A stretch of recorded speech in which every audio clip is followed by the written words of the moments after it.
Good morning, everyone. Let us continue our exercise 12.3. We were left with 3 questions. First of all, we will solve this question. Then we will start our new exercise 12.4. Exercise 12.3, question number 8 is, the expression is given z cube minus 3 into z minus 10. We have to simplify this expression. Then we have to find the value of this expression by taking z equal to 10. सबसे पहले हमें इस expression को solve करना है, इसको simplify करना है, और जब हम इसको सिंप्लीफाई कर लेंगे तो z की जगह उसकी वैल्यू 10 रखकर हम इसको सॉल्व करेंगे, इसकी वैल्यू निकालेंगे। z cube minus 3 into Z minus 3z and minus 3 into minus 10, ये हो जाएगा प्लस 30।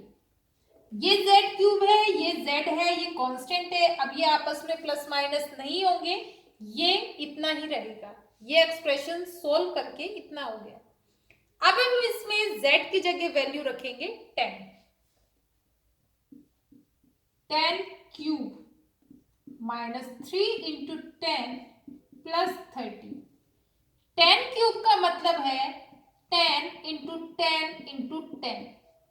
10 मल्टीप्लाई 3 नहीं होता, इसका मतलब होता है कि ये जो नंबर अंदर लिखा हुआ है इसको 3 बार खुद से मल्टीप्लाई करना है। सो 10 इंटू 10 इंटू 10, 10 10 100, 100 इंटू 10 इज 1000। ये हो गया 1000 माइनस 30 प्लस 30। 1000 माइनस 30 प्लस 30, ये 0 हो जाएगा, हमारा आंसर हो जाएगा 1000। Now second part, p square minus 2b minus 100। p की जगह हमें लिखना है minus 10, minus 10 square minus 2 into minus 10 minus 100। Minus 10 square हो गया minus 10 multiply minus 10, it is 100। Minus 2 multiply minus 10, ये हो गया प्लस 20 माइनस 100। 100 माइनस 100, ये 0 हो जाएगा, तो हमारा आंसर हो गया 20। Now next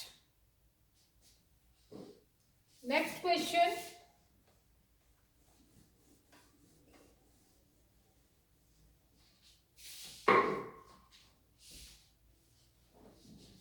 question number 9, what should be the value of ए।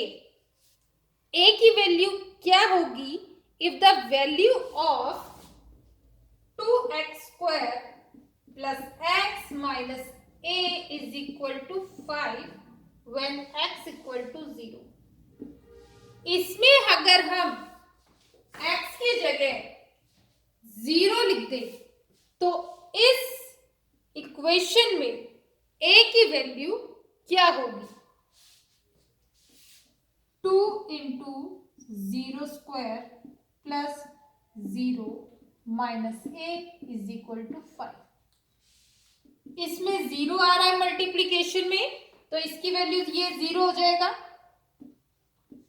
ये है 0, माइनस a इक्वल टू 5, ये हो गया माइनस a इक्वल टू 5। अगर माइनस a इक्वल टू 5 है तो a हमारा हो जाएगा माइनस 5।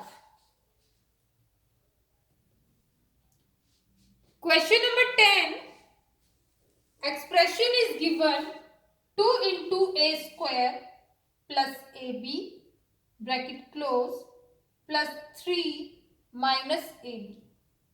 ब्रैकेट सोल्व करेंगे, 2 से इन दोनों को मल्टीप्लाई करेंगे, 2 इंटू ए स्क्वायर हो गया हमारा 2a square, 2 into A B हो गया 2a plus 3 minus A B. Like terms को साथ लिखते हैं, 2a square plus 2ab minus A B plus 3। ये दोनों ए बी वाली टर्म है, इनको सॉल्व कर लेते हैं।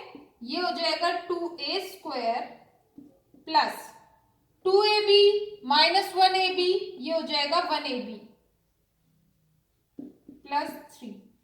अब हमें इसकी वैल्यू निकालनी है, जिसमें हम a की जगह लेंगे 5 और b की जगह लेंगे -3। a की जगह 5 और जहां b है वहां -3। 5 का स्क्वायर यानी 5 मल्टीप्लाई 5, 5 इंटू 5 25, 25 इंटू 2 50। ये हो जाएगा 2 into 5 into 5।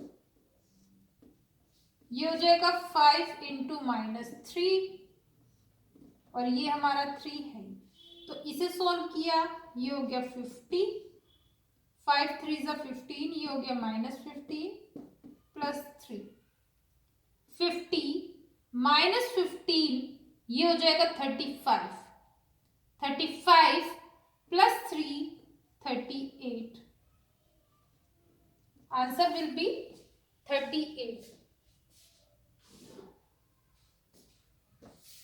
Now next exercise, it will be according to pattern।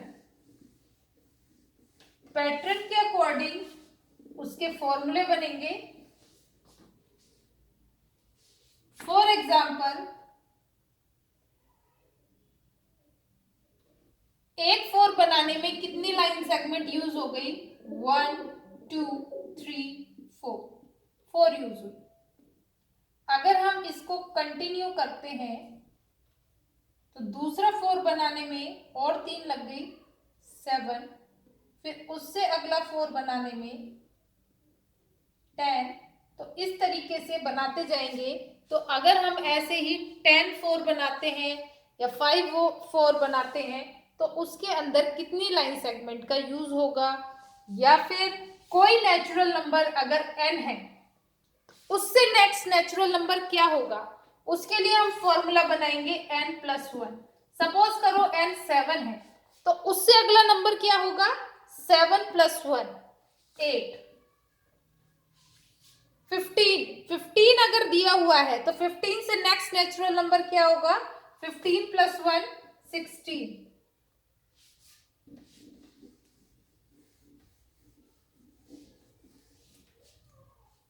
अगर इवन नंबर की बात करें तो किसी भी इवन नंबर के लिए हम यूज करेंगे 2n।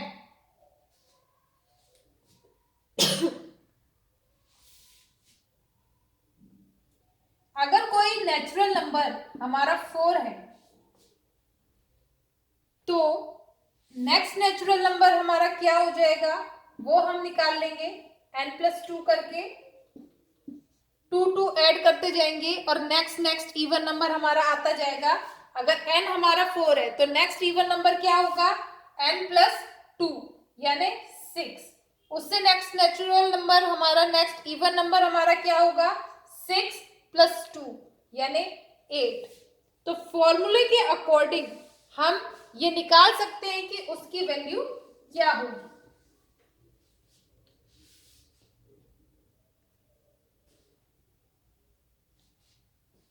Now our next exercise 12.4, pattern is given। जैसे कंप्यूटर में हमारे पास ये 6 बना हुआ होता है, अगर एक 6 बनाते हैं तो उसके लिए हमें 6 लाइन सेगमेंट का यूज करते हैं। 2 6 बनाते हैं तो उसके अंदर 11 लाइन सेगमेंट का यूज होता है। अगर हम 3 6 बनाते हैं तो उसके अंदर 16 लाइन सेगमेंट्स का यूज होता है। 6 11 16। तो इसके अकॉर्डिंग जो फॉर्मूला बना है नंबर ऑफ लाइन सेगमेंट के लिए, दैट इज 5n + 1। अगर हम 1 के लिए ही देखें, 1 6 के लिए, तो 5 × 1 5 एंड 5 + 1 6, 6 लाइन सेगमेंट का यूज हुआ है। 3 के लिए देखें तो 5 × 3 15, 15 + 1 16, 16 लाइन सेगमेंट का ही यूज हुआ है। ऐसे ही अगर 4 देखें के लिए 4 लाइन सेगमेंट का यूज होता है। 2 4 अगर बनते हैं तो इसके अंदर 7 लाइन सेगमेंट का यूज हो रहा है। 3 4 अगर बन रहे हैं तो उसके अंदर 10 लाइन सेगमेंट का यूज हो रहा है। तो इसके लिए फॉर्मूला बना 3n+1। जैसे कि रेक्टेंगल में होता है, रेक्टेंगल के इसको अगर हम लिखते हैं तो 2 × l+b, इसके लिए फॉर्मूला बना हुआ है सम ऑफ 4 साइड्स। ऐसे ही इनके लिए फॉर्मूला बना 3n+1। 8 बनाने में 7 लाइन सेगमेंट का यूज हुआ। 2 8 बनाते हैं तो 12 लाइन सेगमेंट का यूज होता है। 3 8 बनाते हैं तो 17 लाइन सेगमेंट का यूज होता है। तो इसके लिए फॉर्मूला बना 5n+2। अगर हम 3 8 के लिए ही देखें और इस फॉर्मूले में वैल्यू पुट करते हैं तो 5 × 3 15, 15 + 2 17, 17 लाइन सेगमेंट का ही यूज हो रहा है। It means our formulas are accurate. Now find the value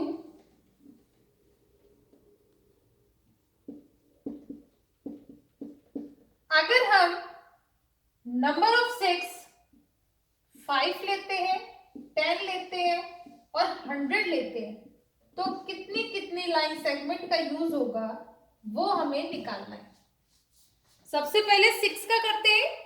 अगर हमें 5 6 का यूज करते हैं तो कितनी लाइन सेगमेंट बनेगी, कितनी यूज होगी? 5n+1, ये हो गया 5 × 5 + 1। 5 5 = 25, 25 + 1 26, 26 लाइन सेगमेंट का यूज होगा। 10, अगर n की जगह हम 10 रखें तो 5 × 10 50, 50 + 1 51, 51 लाइन सेगमेंट का यूज होगा। 100, 5 × 100 500, 500 + 1 501।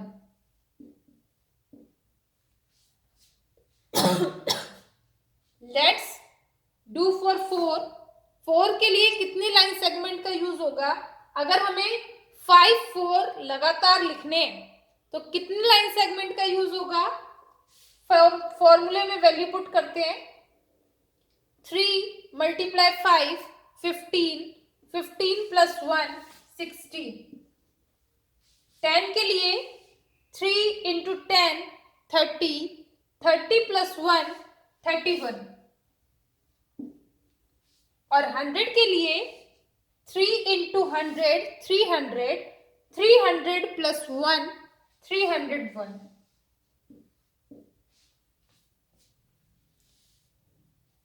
8 8 के लिए 7 लाइन सेगमेंट का यूज हुआ। 2 8 के लिए 12 लाइन सेगमेंट का यूज हुआ। 3 8 के लिए 17 लाइन सेगमेंट का यूज हुआ। तो 5 8 के लिए कितनी लाइन सेगमेंट का यूज होगा? 5 × 5 25, 25 + 2 27।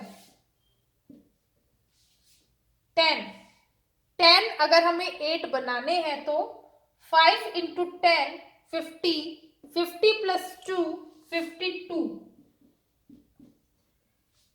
100 8 अगर लगातार बने हुए हैं तो उसके लिए कितनी लाइन सेगमेंट का यूज होगा?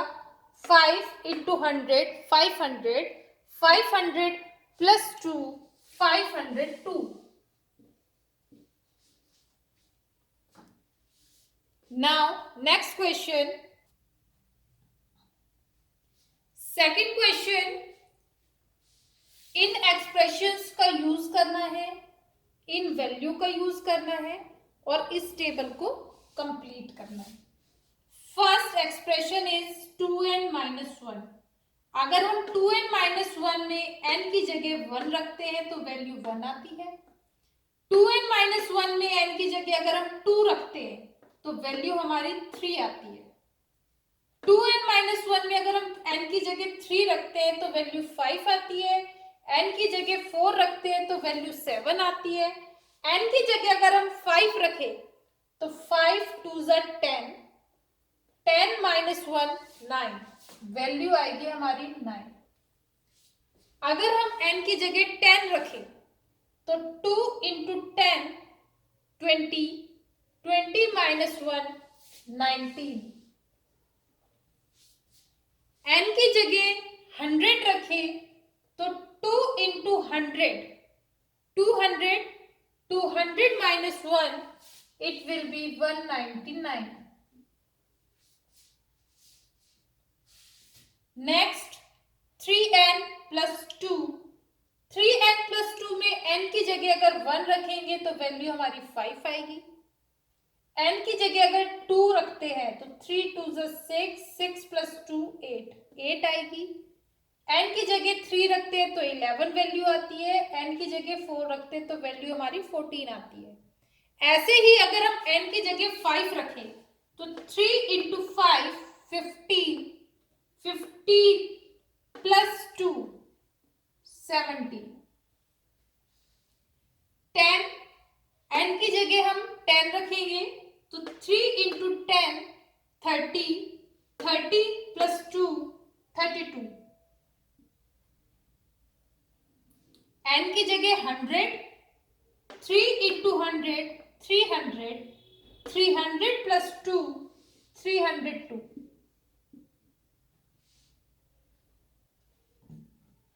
Next 4n plus 1, 4n plus 1 में अगर हम n की जगह 1 लिखते हैं तो वैल्यू इसकी हो जाती है 5। 4n प्लस 1 में अगर n की जगह हम 2 लिखते हैं तो वैल्यू होती है 9। n की जगह 3 लिखने पे 13, n की जगह 4 लिखने पर 17, n की जगह अगर हम 5 लिखेंगे तो 4 into 5 15, 15 plus 1 16, sorry 4 into 5 20, 20 plus 1 21। 4 की जगह 10 रखेंगे तो 4 into 10 40, 40 plus 1 41।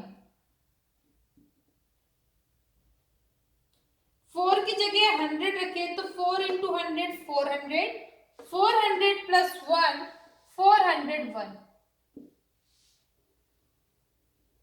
Next 7n plus 20, 7n plus 20 में अगर हम n की जगह 1 रखें तो 7 इंटू 1 7, 7 प्लस 20 27 ही आता है। n की जगह 2 रखें तो 7 इंटू 2 14, 14 प्लस 20 34। 7n प्लस 20 में अगर हम n की जगह पे 3 रखते हैं तो हमारी वैल्यू आती है 41। n की जगह 4 रखने पर वैल्यू आती है 48। n की जगह अगर हम 5 रखें तो 7 इंटू 5 35, 35 प्लस 20 55। n की जगह पे अगर हम 10 रखते हैं तो 7 इंटू 10 70, 70 प्लस 20 90। n की जगह पे अगर हम 100 रखते हैं तो 7 into 100 700, 700 plus 20 720।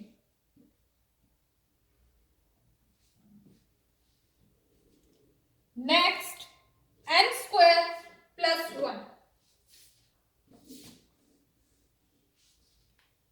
n square plus 1 में अगर हम n की जगह पे 1 रखते हैं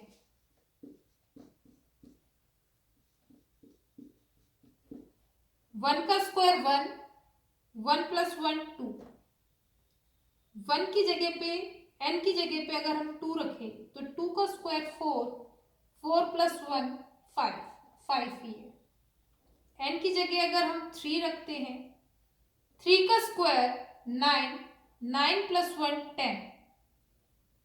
n की जगह पे अगर हम 4 रखते हैं तो 4 का square 16, 16 16 plus 1 17।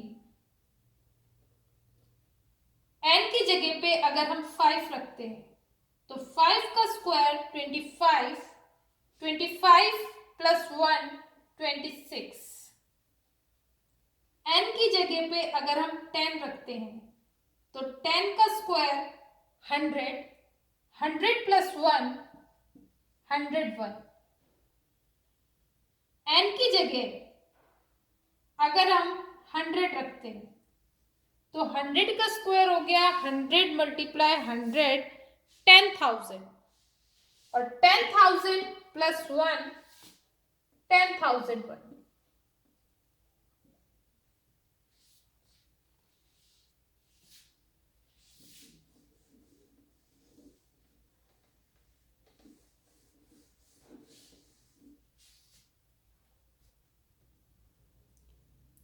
Let us revise the topic we have read before. Number 1, algebraic expressions are formed from variables and constant and mathematical operation. algebraic expression क्या होता है? उसके अंदर हमारे पास variables होते हैं।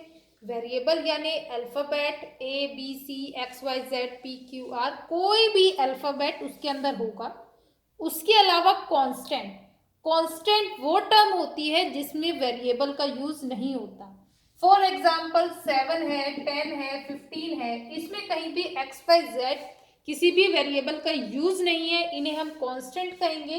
तो अलजेब्रिक एक्सप्रेशन में वेरिएबल एक्स वाई जेड और कांस्टेंट कोई भी नंबर और मैथमेटिकल ऑपरेशन, मैथमेटिकल ऑपरेशन हमारे होते हैं प्लस, माइनस, मल्टीप्लाई और डिवाइड।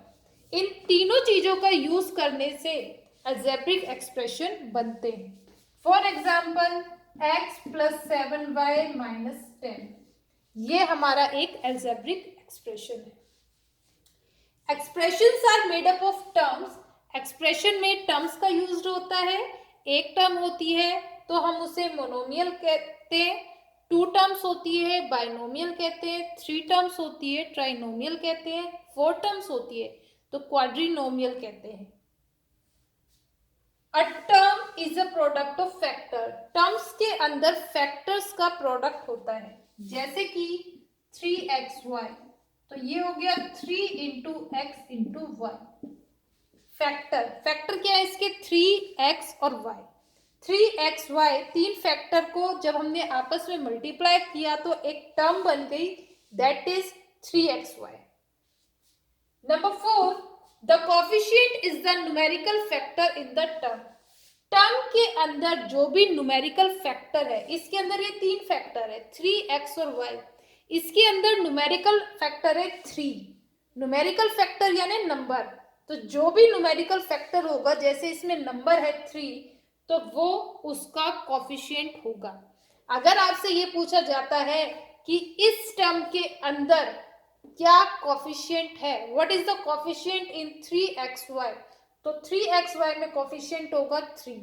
इसके लिए कोफिशिएंट वर्ड भी यूज हो सकता है, न्यूमेरिकल कोफिशिएंट भी यूज हो सकता है। लेकिन अगर ये लिखा हुआ है कि कोफिशिएंट ऑफ y क्या है, तो उसमें हम वेरिएबल और नंबर दोनों लिखेंगे। Coefficient of y is 3x, coefficient of x is 3y, लेकिन इस टर्म में कोफिशिएंट क्या है? दैट इज 3, उसमें हमें नंबर ही बताना है। फिफ्थ, एक्सप्रेशन विथ 2 और मोर टर्म इज पॉलिनोमियल, 2 से ज्यादा टर्म होती है तो हम उसे पॉलिनोमियल कहते हैं, और 1 टर्म को monomial, 2 term binomial, 3 term trinomial. Terms having same factor are like terms, अगर फैक्टर सेम है 3x² y, 5x² y, तो हम उसको लाइक टर्म कहेंगे। लाइक टर्म में वेरिएबल सेम होती है और उनकी पावर भी सेम होती है। ये फर्स्ट और सेकंड दोनों लाइक टर्म है, 7xy इसके लाइक नहीं है। इन दोनों में x की वैल्यू 2 है, पावर 2 है, लेकिन इसमें x की पावर 1 है, तो 3x² y, 5x² y ये दोनों लाइक टर्म है, 7xy अनलाइक है, जिसमें वेरिएबल सेम पावर के साथ नहीं होते, वेरिएबल डिफरेंट है या उनकी पावर डिफरेंट है, उसे हम अनलाइक टर्म कहेंगे। For addition and subtraction we will take like terms. Addition subtraction में लाइक टर्म्स के जो नंबर्स होते हैं, जो उनके कॉफिशिएंट होते हैं, उनको ही हम आपस में प्लस और माइनस करते हैं। जैसे ये दोनों नंबर है, अगर हमें एडिशन करनी है तो इनके जो कॉफिशिएंट है, ये 3 और 5, इनको ही आपस में हम प्लस करेंगे और माइनस करेंगे। लाइक टर्म्स ही आपस में प्लस माइनस हो सकती है।